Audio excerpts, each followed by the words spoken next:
welcome to the next installment of Drone TV. I'm your host, Patrick Egan.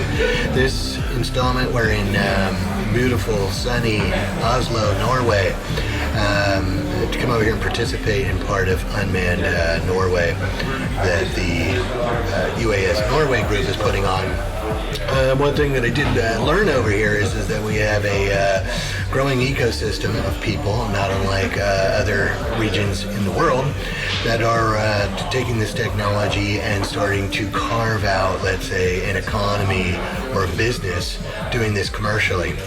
And one of the first people that we're going to have on today to talk about some work they're doing is Daniel Ashby from Antimedia, and they've been doing a lot of film work with drones. And Daniel, maybe you can tell us a little bit about your company and what you guys are doing. Yeah, well, thank you, Patrick, for having me. It's nice having you in Norway. It's nice to be in Norway. I'm enjoying myself. Yeah, that's good. Well, my company, I work for Antimedia, as you said. It's a film production company. We do all sorts of commercial work, TV, some future films we do aerials for. And we have a drone department in Antimedia. We call it Syndrome. And so are you guys are making your own systems? Yeah, we're when we started up, you couldn't buy systems to use. You could buy some fragile frames for maybe lifting a battery, but not the cameras underneath. It was too small. So we have to actually make the frames ourselves and put RC components together to get a platform that could lift 4 kilos or more. I guess that would have probably been a better question from me, is how long have you been in this business? Because then then I could have probably deduced that you had to make your own system. So how long have you been in this business? We've been professionally filming with multi-rotors for over 4 years, up to 5 years now, actually. Yeah. That would have probably given me the information that I needed. It is kind of interesting that you can kind of gauge, by the time that people have been in this business, and either what they're called or, like you just said, that we had to kind of develop our own systems on how long people have been in this business. So you started out, you had to build your own systems. You're still building your own systems? Yeah, actually we do, because since we started with it, we made our own design on how to put the drone together to fit in boxes for transport and easy to rebuild again. Some of the systems you can buy today is time-consuming to get up, and it's fragile parts. We needed parts that can handle some abuse. Right. Yeah. Well, and then that kind of leads into the next kind of question. Now, you've done some work, and I've already seen some of the footage. You did some work for a ski film. And maybe you can talk about that. I know the conditions were a little... I'd say they were a little harsh, so maybe you could tell us a little bit about that. Yeah, we did all the aerial drone footage for a film called Supervention. It's a Norwegian ski and snowboarding movie. It was a 2-year project, and we followed the company Field Production around all over Norway, Canada, into Spitsbergen, and we had some pretty rough conditions, and we had some good conditions as well, but I have some behind-the-scenes footage you might want to show something of. Some of the, let's say, challenges of, people talk about using drones and, some of the new camera technology. And yes, it's great for like sports films, like ski films, or mountain biking, or extreme sports, or whatever else. But I don't think that kind of behind the scenes in these extreme ski, snowboard movies, I don't think that people really understand really what all goes into that. No, it's a lot of work, because not only do you have to rig the drone in steep, avalanche dangerous areas, but and you got to take all those safety precautions. You still got to have the athletes do their run or do their trick, and they got to be happy with it as well. It's not only going down and doing some turns. If they're jumping off a cliff, they want it to look good. If it doesn't look good, you got to reset it. Right. That takes a lot of time to get everybody happy. All of that.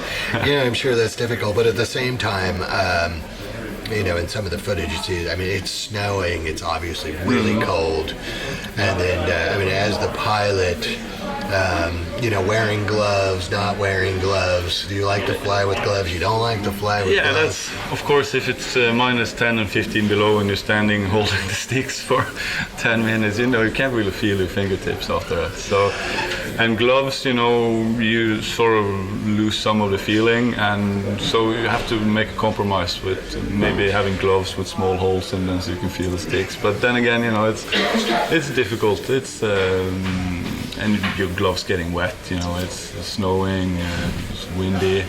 You gotta waterproof all the gear, or at least make it as waterproof as possible. Snow on the lens is an issue. You can't really. So you just gotta improvise all the time and do a lot of battle testing. Yeah, I would. That's kind of interesting. I'm sure that there's a lot of frustration in trying to get these shots, like you're just saying, the snow on the lens, and the people that are doing the tricks, if they're happy with it and everything else. There's probably plenty of times you're out there on the mountain going, okay, I'm ready to go home. I'm tired, I'm cold. Yeah, and it's always a really long way from home as well. And when you get to that point, you gotta still rig down all the gear. And you got to rig it down properly, because otherwise you will damage it in the transport. And so there's long days, of course. So it takes a lot to get those shots. Yeah, it's not easy. I like to say, like when I saw the footage, I was thinking I like to say I could fly like that, but I really can't fly like that. That's it takes a lot of skill and dedication to do that. Oh, thank you. So what are the plans for the future for Antimedia? I mean, you guys do more stuff in Europe, or are you coming to the United States? Or? Yeah, we want to expand and make our company bigger. We want to go to States for many years, but it's pretty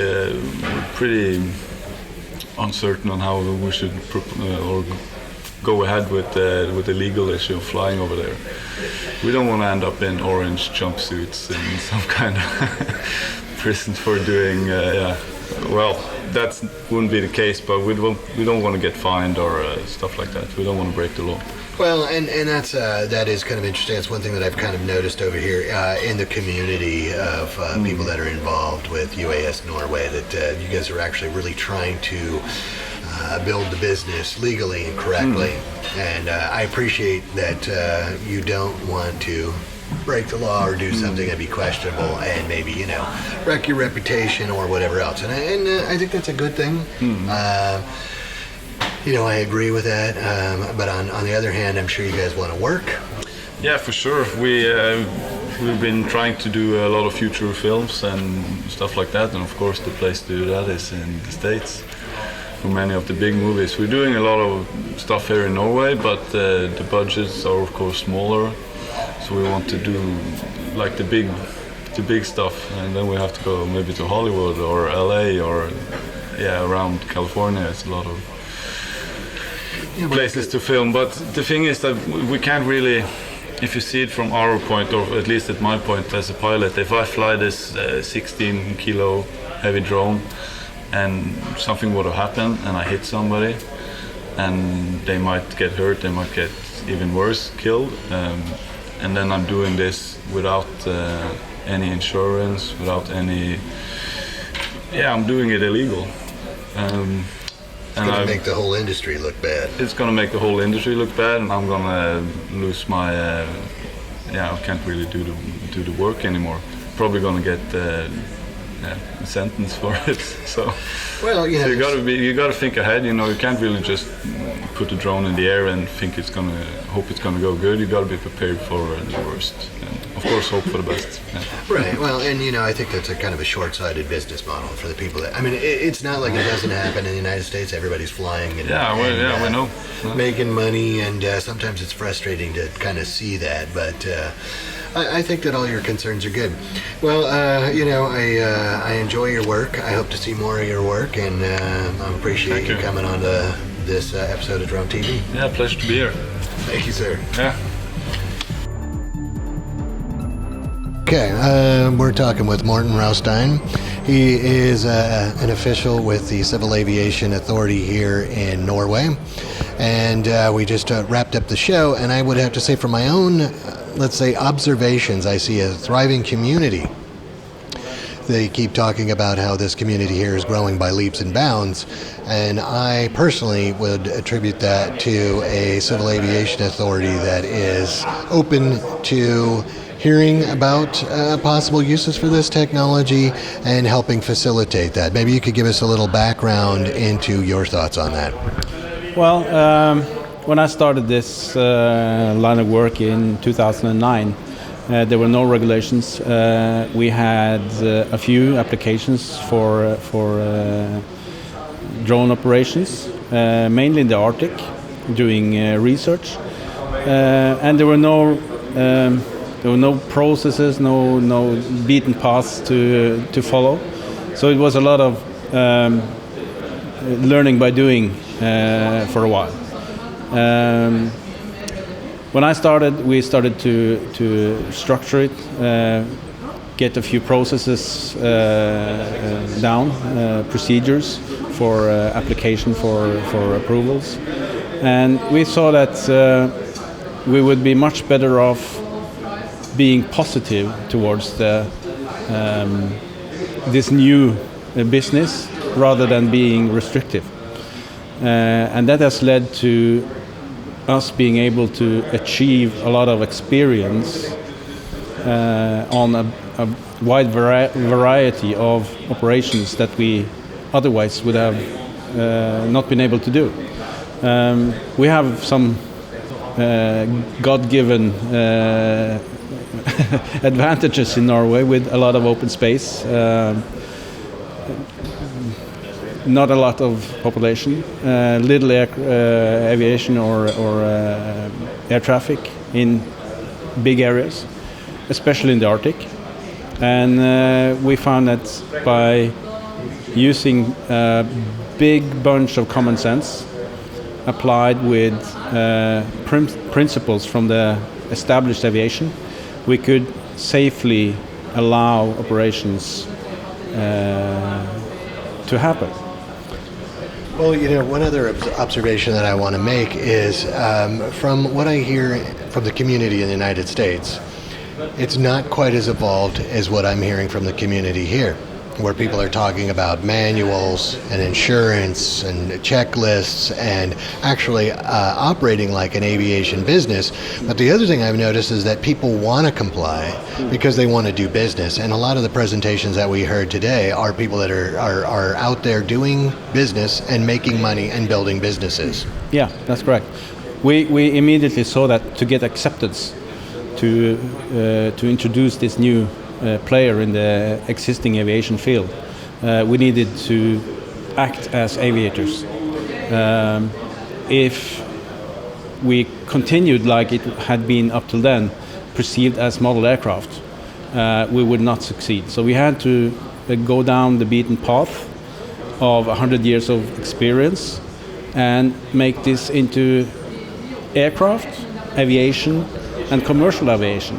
And what do you have in commercial aviation? Of course, you have manuals, systems, checklists, the whole shebang that we have by 100 years of failures come up with today.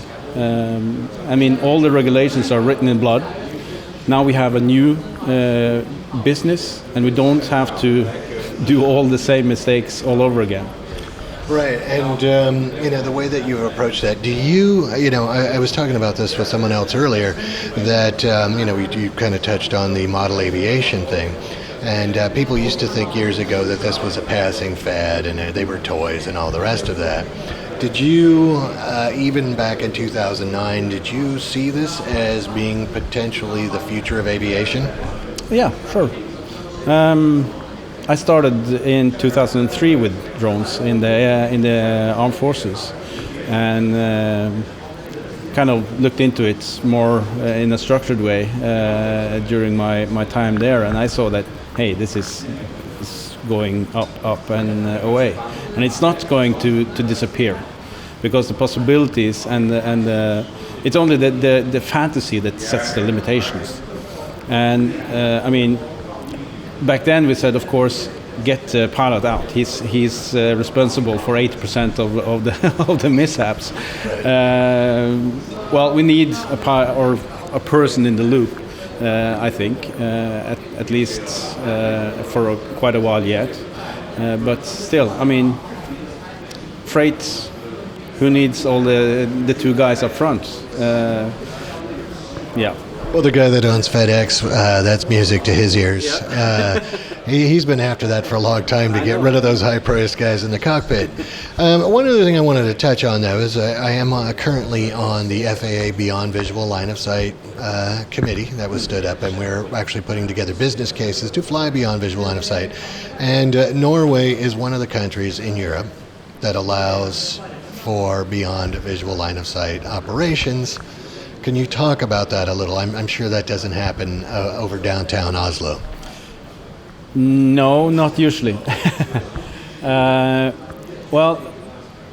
Actually, one of the first applications we got were beyond line of sight operations up at Svalbard, flying from Ny-Ålesund into the Strait of Denmark between Spitsbergen and Greenland, and that was 99% beyond line of sight.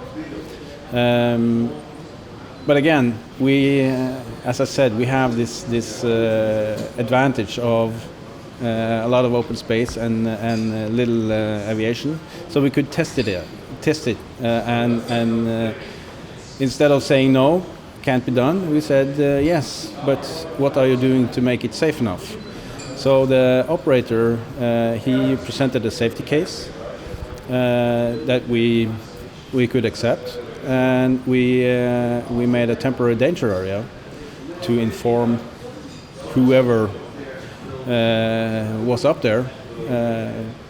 That's usually just military activity, and they don't tell us anyway. And we found that was sufficient. I mean, if the Navy can launch grenades within a temporary danger area, we figured, okay, then you probably could fly UAVs as well.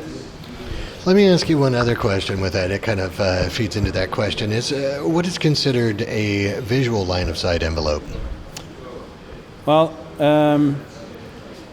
we call it the model aircraft bubble, as to explain to people how it is. But you have this ceiling of 400 feet, and that's to have 100 feet separation between the minimum normal flying altitude for civilian aircraft. But you do have, of course, other aircraft flying below, like HEMS, police, military and stuff. But during more than 100 years of model aviation, we have seen that there are remarkably little incidents between model aircraft and manned aviation. And that could possibly be due to the fact that somebody is looking at the aircraft all the time and keeping track of the activity around you. So you can see and you can listen and be able to get the aircraft down before a manned aircraft is flying through. So it's more of a concept, and with the, let's say, visually deconflicting the airspace than actually maybe seeing the whole aircraft.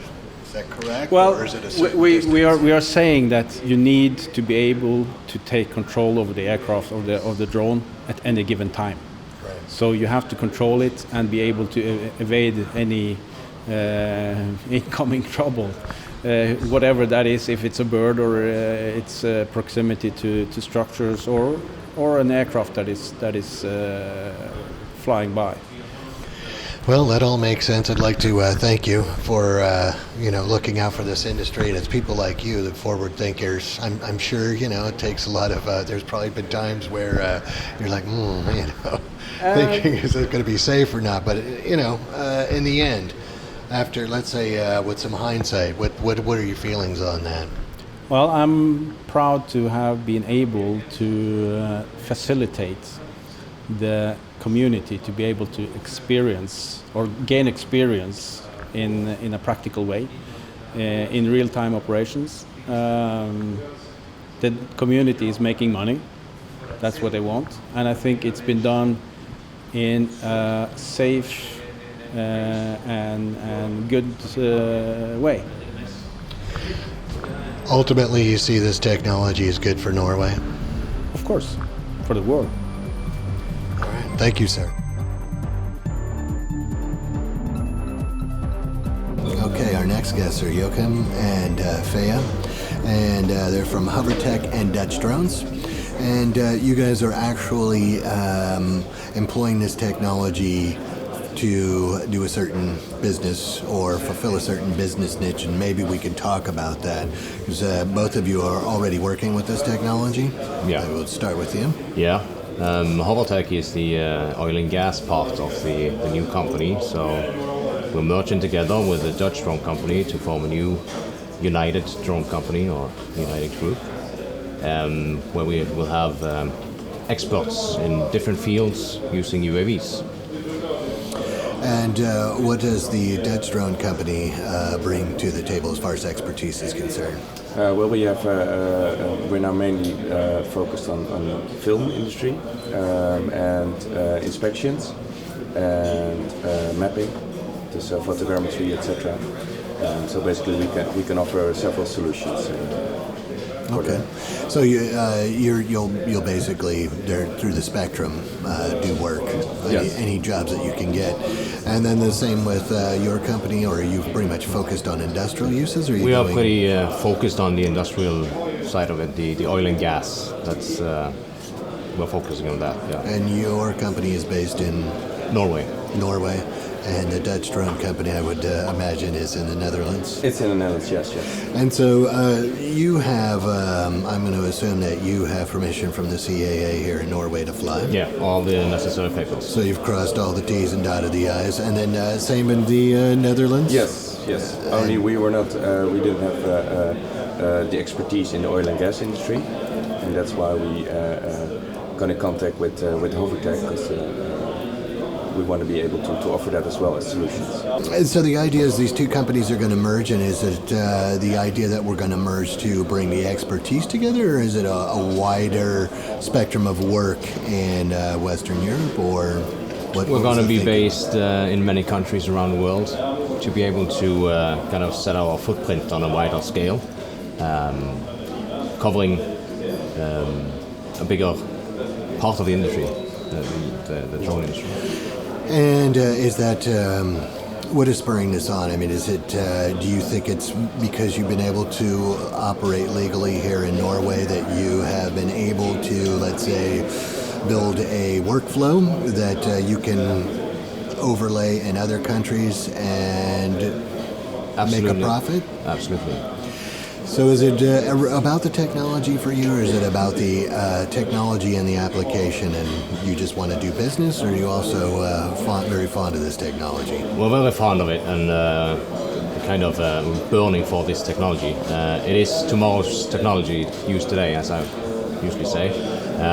But it's not about the actual flying, it's about the data that you produce while flying. Because we also do subsea inspections and topside inspections.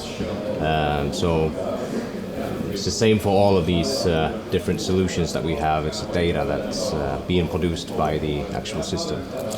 That's one thing that I did notice being here and at the Unmanned Norway conferences, is that it seems that you guys here working legally are a little out front of, let's say, most of us in the United States, in the sense that I'm kind of aware that it's not so much the technology or the platform to get the data, but it's really about the data. That's what what the customer wants, is the data. And there are some other things that I've noticed that you guys are kind of in front of us on, thinking that way. So you employ other systems like ROVs and other vehicles, and you just add that whole data collection to your mix. Yeah. And business is, Business is good. Business is very good. It's the oil and gas business, and it's good. Of course, it goes up and down like every other business, but it's good. But you see the business potential is just... It's the potential that we are after.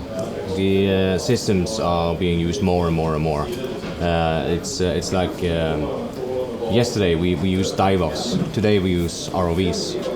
Today we use climbers to do the inspections offshore, and tomorrow we will use UAVs. So if you follow the history back, the robotics take over for harder and more expensive inspections. Right. And then the obvious advantage, I mean, I kind of know what they are, but let's talk about the obvious advantage of using unmanned systems in the oil and gas industry. What are some of the advantages that you're going to have over manned inspections? Well, of course, you've got the cost reduction. You've got the time reduction. Safety, I think. Safety is also the most important thing.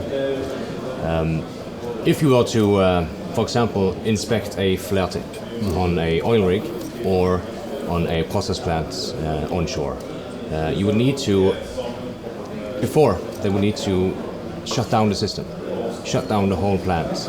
And if the plant then produces like 100 to 200 million Norwegian krones, that is, a day. If you then had to shut it down for a week to do the inspection, it would be very costly and take very much time all the time. So we can do the same inspection in 3 hours, and they are at full operational the whole time.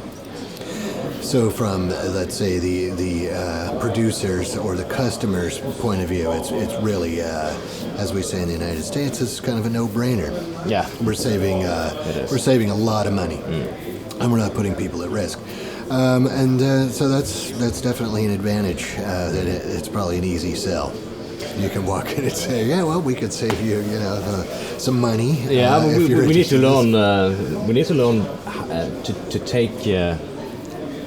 To get paid for the job as well, because it's that much cheaper that we need to learn to charge our prices before they're convinced as well. Yeah, that's also something. Well, that's always something with new technology. Yeah. Now, your company, same thing where you kind of just enamored with the technology, and you wanted to find uses for this technology, or is it a little bit of a both for you too? Well, it's both, and we see the use of a UAV, a drone, that's like the platform, and what we noticed that there's lots of possibilities for using UAVs, but being able to deliver a good product to your customer, we noticed that's not so easy. You really need experts as well. You need people who are experts in flying, but also in calculating the data and delivering a good product.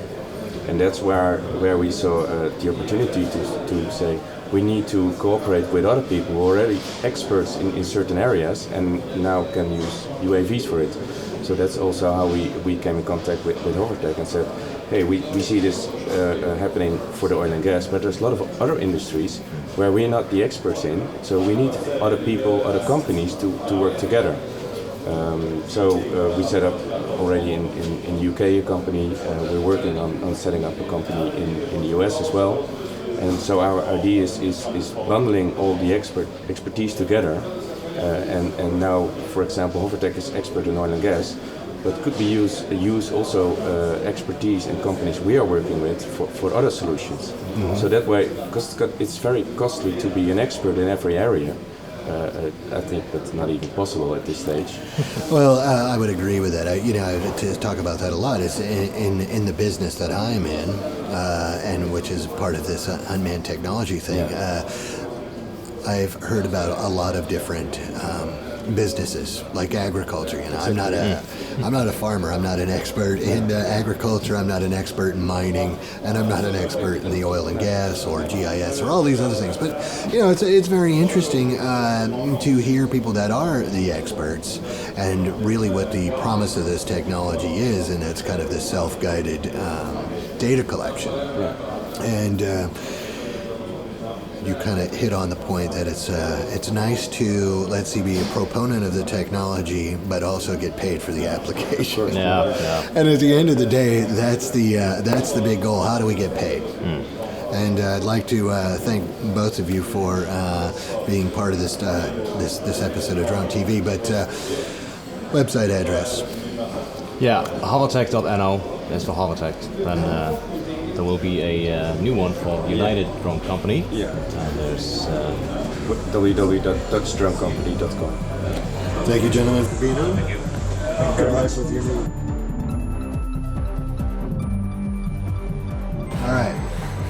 All right. Now, I think we saved the best for last. We have Jarl from Prox Dynamics, and readers of the sUAS News may have seen the Black Hornet, the Block 1 Black Hornet, but today we're going to see the Block 2 Black Hornet, and we're going to get an overview of the system, and even possibly, I know it's raining outside, but possibly we're going to get a flight demo of this too. Would you like to talk about the system, please? Tell us a little about it. Yeah, what I have here is the system complete. This is the PD100 Block 2 Black Hornet. Total weight 1.3 kilos. Display for the operator to look at real-time video from the UAVs or snapshots. I have here the base station with the remote control. It's an extremely easy system to operate because it's stabilized and it has an autopilot. So everything you have to do is tell the helicopter to go forward or backwards or rotate sideways, up and down.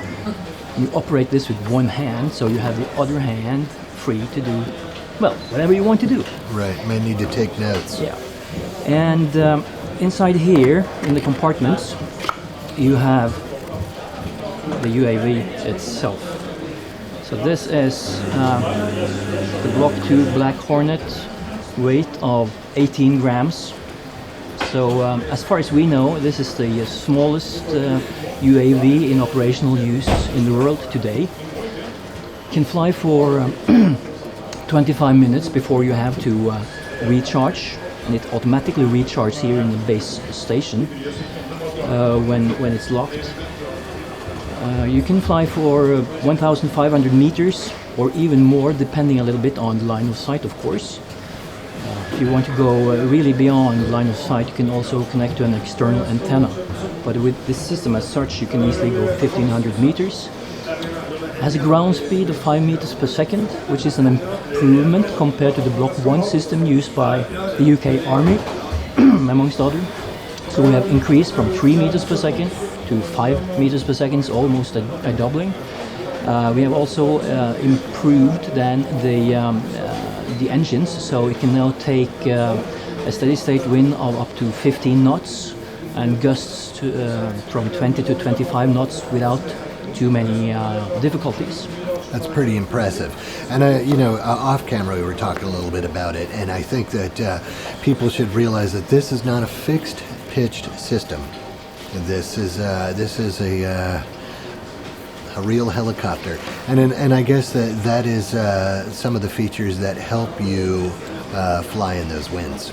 Absolutely, it is a real helicopter with a swash plate, so you can pitch the blades and so on. So the helicopter will always lean up against the wind, and it will adjust the necessary power on the engines to keep its position. Excellent, excellent. And so this is really, what we would call in the business is a man-portable system. And it has a case where I can wear it on my chest and watch and fly, or on my vest or wherever. I can have the different parts and components. The other thing I think is kind of cool too is that you're storing both of these helicopters right here in the space station. And you were also mentioning about the endurance with the base station and the actual aircraft itself, that I have an operational time of, 2.5 hours? Yeah, if you go out on a mission with a fully charged base station, you can recharge each helicopter 2 times, which give you a total flight time of approximately 2.5 hours. And sensor-wise, in this system, is it EO? Is it EO/IR? In this helicopter, it's 3 EO cameras.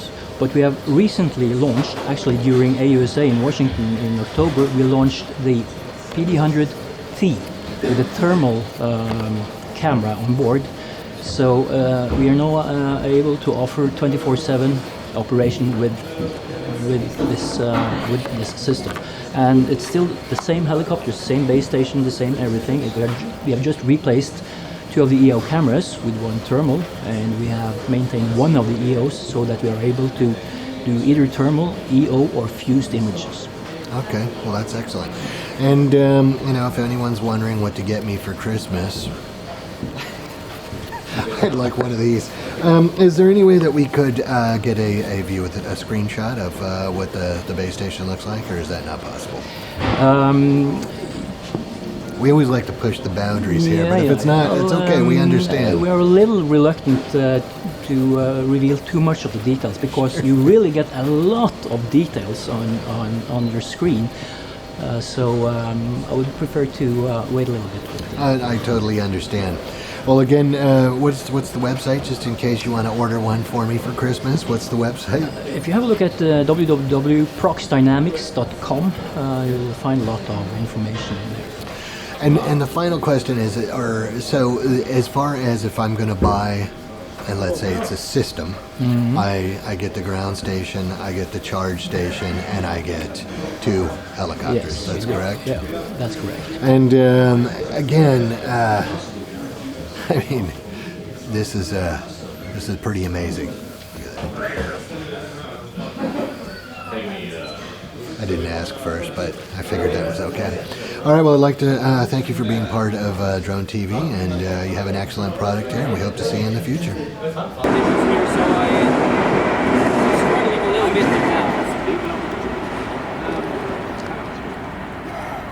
It's all weather.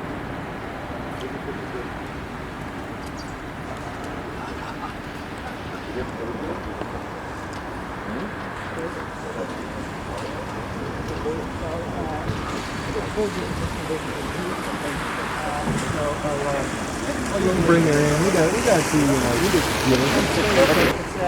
6-7 meters. Yeah. And it's extremely difficult to detect, of course, depending on the background. But let's say you are in front of the building, in front of trees, and so on. You wouldn't really see it. Isn't that amazing?